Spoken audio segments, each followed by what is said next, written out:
Bonjour à tous, j'espère que vous allez bien. On se retrouve aujourd'hui pour une nouvelle vidéo. Donc on va partir sur une recette de rocher coco, ou alors qu'on appelle également aussi congolais.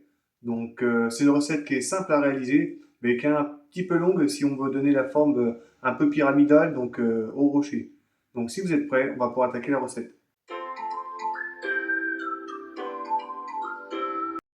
Pour la recette des rochers coco, il nous faut 185 g de noix de coco en poudre, 3 blancs d'œufs, donc ça fait à peu près 100 g, et 120 g de sucre. Pour commencer, on va verser le sucre avec les blancs d'œufs. Ensuite, on va les mélanger à l'aide d'un fouet.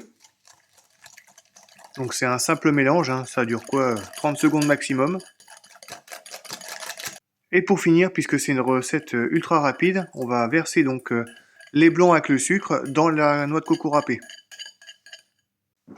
Je mélange avec ma grande cuillère.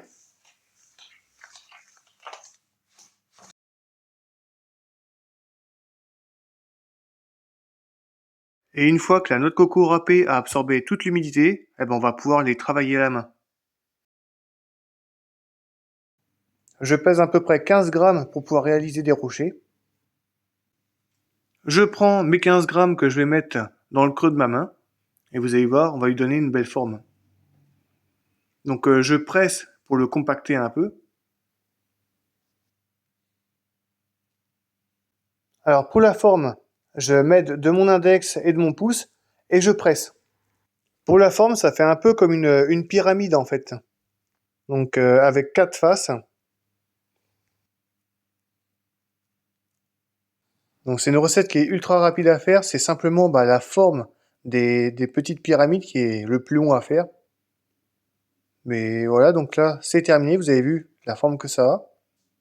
Un peu comme les pyramides mayas. Je la pose donc sur ma plaque de cuisson avec une feuille.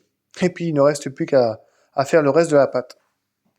Si vous trouvez que la pâte elle est un petit peu sèche parce qu'il y a un petit peu trop de solide par rapport au liquide, si vous voyez que c'est compliqué parce que c'est trop friable, vous pouvez rajouter un petit peu de blanc d'œuf dedans. Pas beaucoup, vraiment un petit peu de façon à ce que ça se colle plus facilement. Et si vous trouvez que c'est trop long, que vous n'avez pas envie de faire cette forme-là, vous pouvez très bien bouler la pâte de façon à faire une petite boule, donc du même poids, 15 grammes, et puis voilà. Une fois que vous avez utilisé toute la pâte, on va pouvoir mettre ça en cuisson.